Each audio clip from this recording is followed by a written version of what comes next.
On a cold February morning in 1782, Westminster filled with crowds. Everyone wanted to hear the details of one of the most scandalous court cases of the time. The governor of the Isle of Wight was said to take pleasure in arranging intimate encounters between his own wife and her 27 lovers.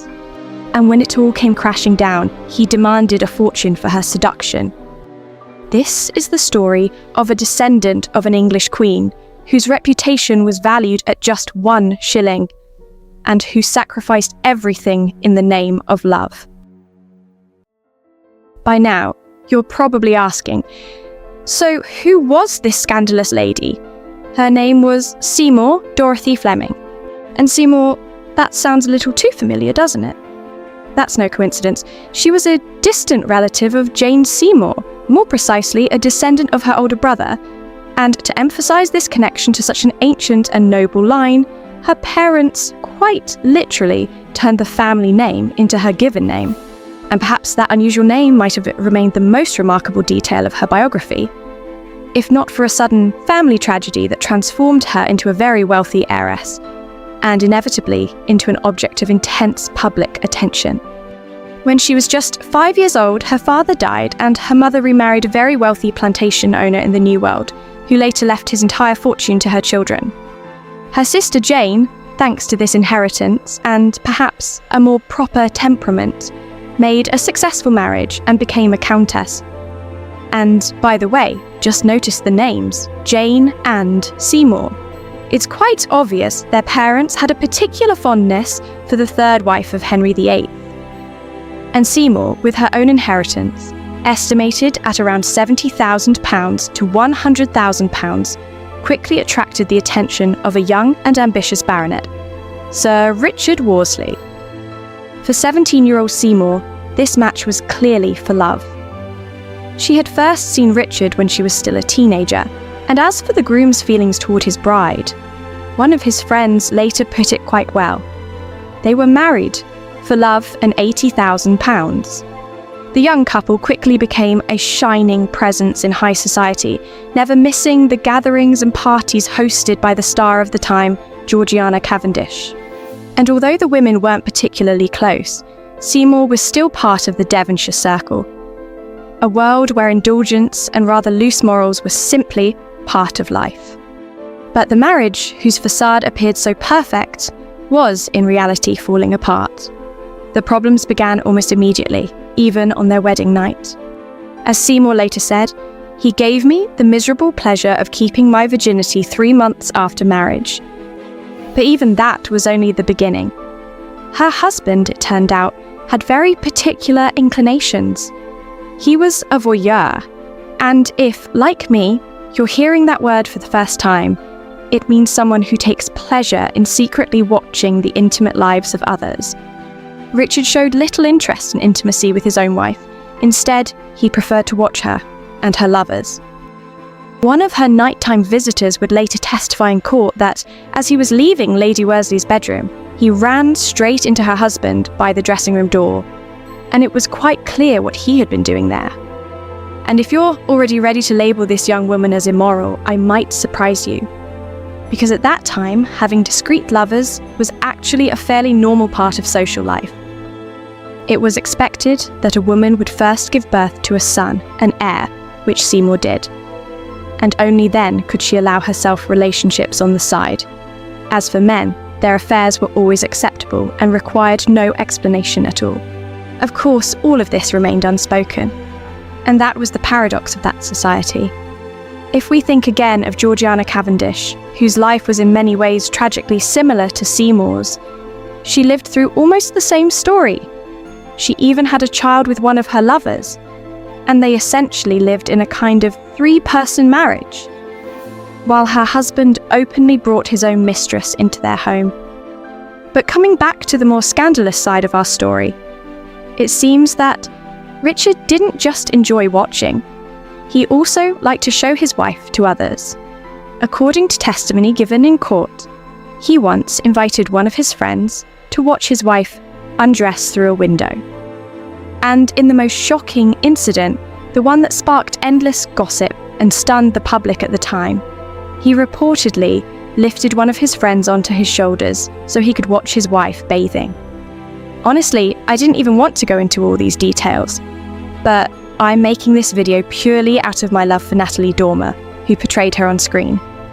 And perhaps all of these rather scandalous details would have never come to light if Seymour hadn't fallen in love with that very same friend who had been part of that infamous bathing scene. George Bissey spent a great deal of time at the couple's estate, and gradually they grew closer. Their relationship didn't particularly bother her husband. He even claimed as his own the daughter Seymour had by his friend. But everything changed the moment the couple decided to run away together. In high society, elopements weren't exactly unheard of, but this time her husband's pride had been deeply wounded, and what followed was a legal reaction that shocked even the most seasoned gossips. Sir Richard Worsley decided to sue Bissey for criminal conversation, a legal term used at the time for adultery. By law, husbands could sue their wives' lovers for damages, claiming they had stolen their property. Yes, at that time a woman was still legally considered her husband's property, not so different from land or livestock.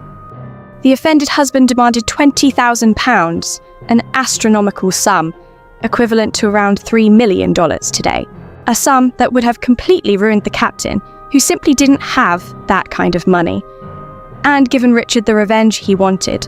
When the case came to court in February 1782, it became a true spectacle.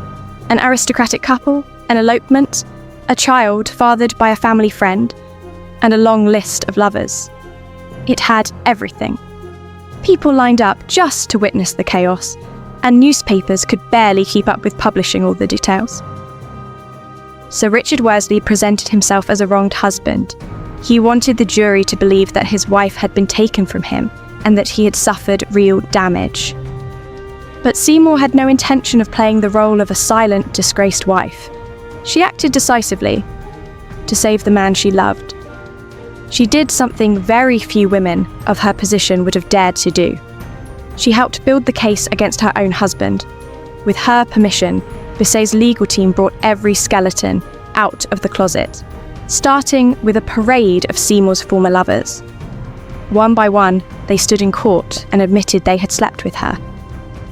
The defence argued that no unique damage had been done. Sir Richard had lost nothing, because Seymour's reputation had been compromised long before the captain ever touched her. And of course, Richard's own behaviour soon came to light. His habit of exposing his wife to others, of turning her into a spectacle. And the more the jury heard, the less inclined they were to side with the wronged husband. It didn't take the jury long to reach a verdict. Bissey was found guilty.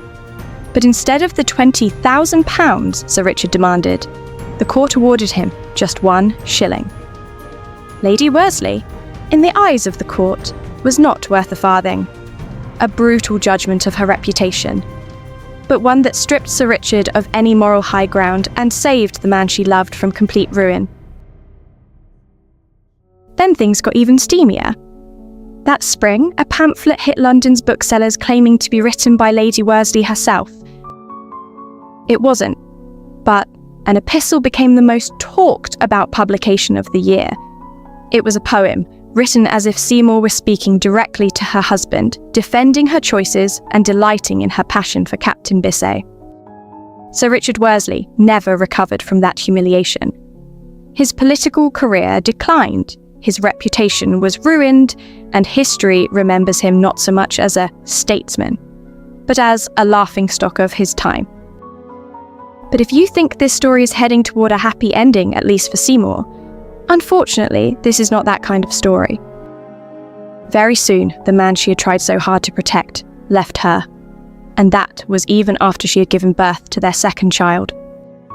The problem was that Seymour could not legally divorce her husband and marry Bissey, and after such a scandal, she was no longer part of polite society. He, on the other hand, had his own ambitions, a career, prospects, connections, and a scandalous former lover simply did not fit into that picture. Seymour was left alone, with only minimal financial support from her husband. She was forced to survive with the help of wealthy male patrons, becoming what was then called a woman of the demi-monde, and wandering across Europe, where her name was less notorious. During the French Revolution, she even came dangerously close to the guillotine and spent almost a year in prison. Her long years of wandering only came to an end after her husband died. She was finally able to regain her fortune and even reclaim her maiden name. And only then, as a wealthy widow, she was finally able to marry for love again. This time, her chosen partner was a musician, almost 21 years younger than her, which, once again, proves that this was a woman who never really fit into the rules or expectations of her time. Seymour Fleming was certainly no saint. She was simply a woman searching for happiness in a world ruled by men and shaped by double standards. And for that attempt at freedom, she paid a very high price, the price of her reputation in history. But in doing so, she revealed something much bigger, the hypocrisy of an entire society. And maybe that's exactly why we're still talking about her today.